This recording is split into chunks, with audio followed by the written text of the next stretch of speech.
Aquele rapaz continuava no cemitério, naquele mesmo dia. Naquele mesmo dia que ele soube sobre a história da lagarta verde. Já era perto do final da tarde. Inclusive, o cemitério estava para fechar. E ele teria que ir embora. Mas ele continuava caminhando. Ele caminhava há horas. Estava quase sem cigarros, porque já tinha fumado vários. Nem sabia dizer quantos.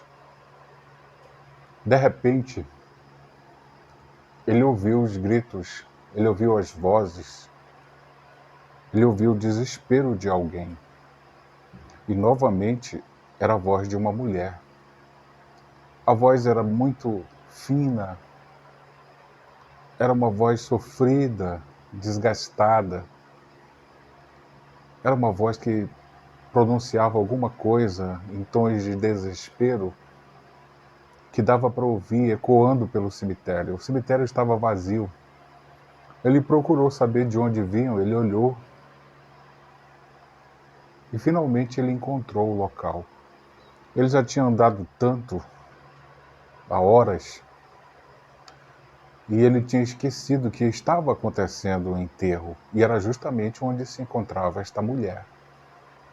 E ela não parava de falar. Ele começou a olhar, ele começou a perceber o que estava acontecendo. Porque ele ouviu alguma coisa. Se aproximou um pouco mais para ouvir melhor. Ele percebeu que haviam poucas pessoas. Os dois coveiros, a mulher, 3 adolescentes e 2 senhoras. Era um enterro pequeno, poucas pessoas. Mas ele não sabia se era um adulto ou se era uma criança, se era um jovem ou se era um velho, se era uma mulher ou um homem que estava sendo enterrado. Mas ele começou a prestar atenção ao ouvir os gritos da mulher. Ela dizia alguma coisa assim como, meu Deus, eu não me conformo, eu não aceito, eu não quero. E ao passo que ela ia pronunciando essas palavras de desespero, ela se atirava no solo, no chão, próximo do sepulcro, próximo do caixão, próximo à cova.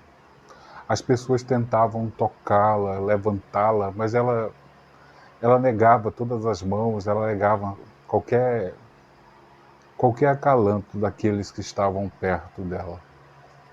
Ela chegava próximo ao caixão e ficava falando com quem estava dentro. O caixão fechado. Por isso ele não conseguia saber quem estava dentro do caixão. E ele continuou a olhar para aquela mulher, para o desespero dela, e ele começou a se comover, porque o tom da voz dela estava se tornando muito comovente. A tarde estava se aproximando do final. Não estava tão quente. Apesar dele nem ligar se estava quente, se não estava, mas a tarde estava se aproximando do final. E parece que naquele final de tarde seria o momento final daquela pessoa que estava dentro do caixão, cuja mulher se jogava em cima e ficava conversando.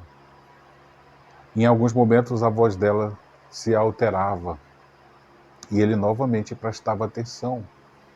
Os outros que estavam ao redor dela apenas olhavam, porque já tinham tentado várias vezes erguê-la, tirá-la dali, daquele momento, para que ela cessasse um pouco mais o sofrimento.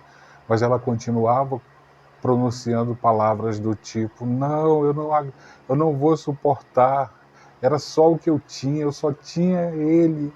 Até que ele ouviu a palavra ele, quando ela disse que só tinha ele. Era só o que eu tinha e mais nada, eu não tenho mais ele. E agora ele vai embora, eu não vou suportar. Fora a palavra ele não ouviu outra palavra que mostrasse qual seria a relação desta mulher com quem estivesse dentro do caixão.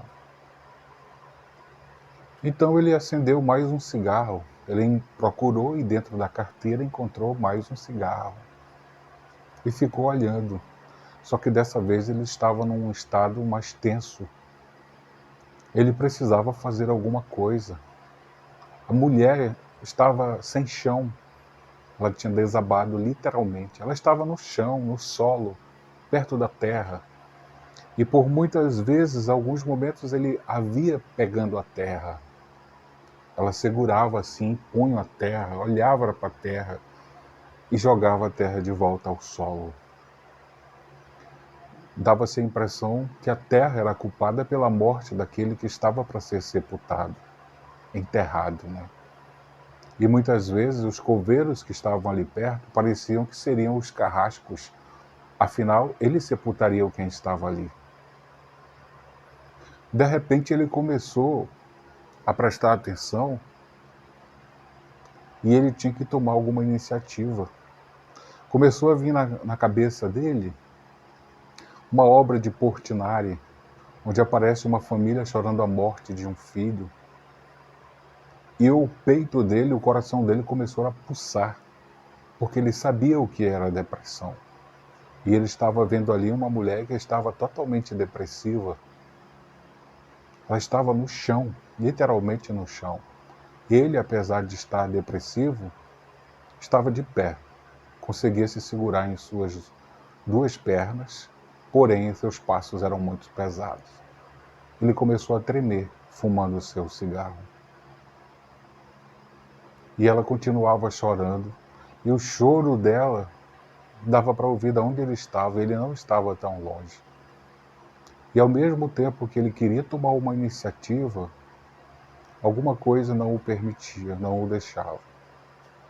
Vinha na cabeça dele novamente imagens santas, de santas, Nossa Senhora das Dores, Nossa Senhora da Piedade.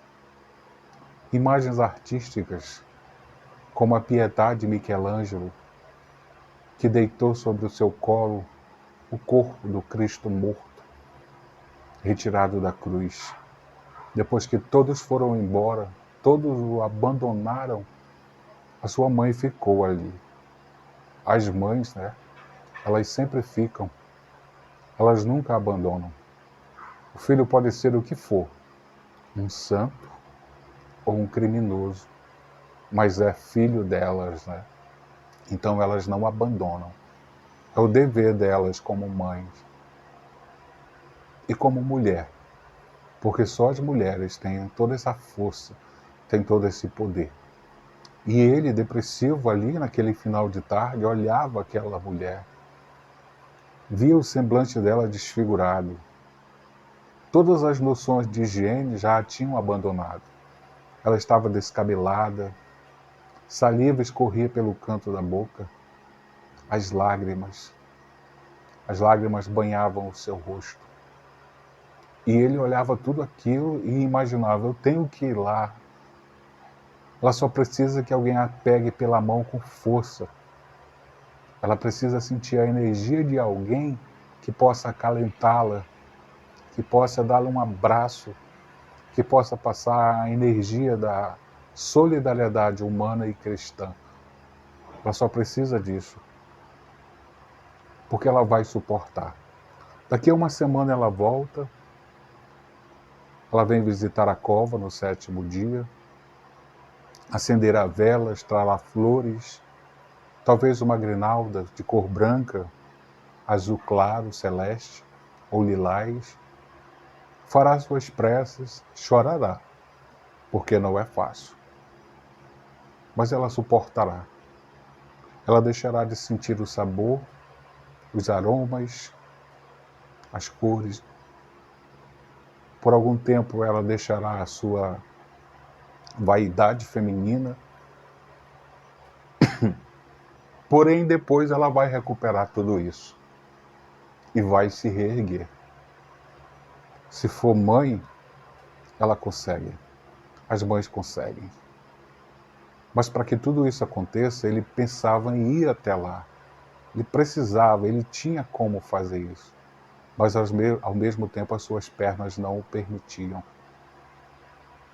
Seus braços não queriam, porque ele estava muito depressivo.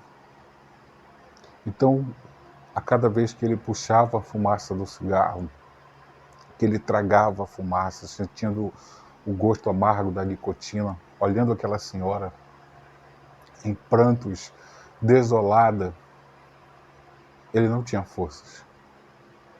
Os antidepressivos eram muito fortes. Ele só podia olhar. E ficou olhando. De repente, os coveiros pegaram o caixão e começaram a descer. A mulher entrou em desespero. Tiveram que segurá-la. Foi o que os outros que estavam com ela fizeram. E os coveiros começaram a fazer o serviço deles. Começaram a enterrar a caixa com o corpo dentro. E as pessoas a seguravam. Foi preciso todos a segurar. E ela aos gritos, aos prantos. E ele novamente começou a lembrar das imagens sacras que ele conhecia das igrejas aonde ia, nas missas, nos cultos.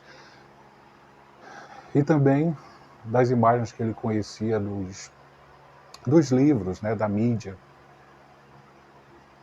E ele olhava calado. Calado ele ficou. Ele não teve forças. Ele foi mais fraco que ela. Apesar dela estar no chão, na terra, no solo. Ele não conseguiu se aproximar dela. Então ele percebeu que conseguiram erguê-la e aos poucos se afastaram do local onde houve o sepultamento. Os coveiros encerraram o serviço.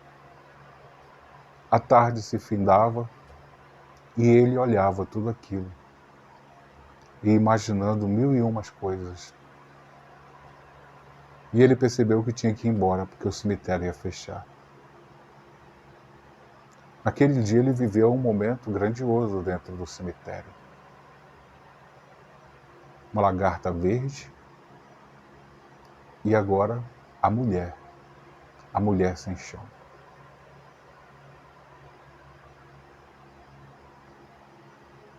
Esse é o canal do professor Paulo Moés Correia, um canal feito de literatura, arte e educação.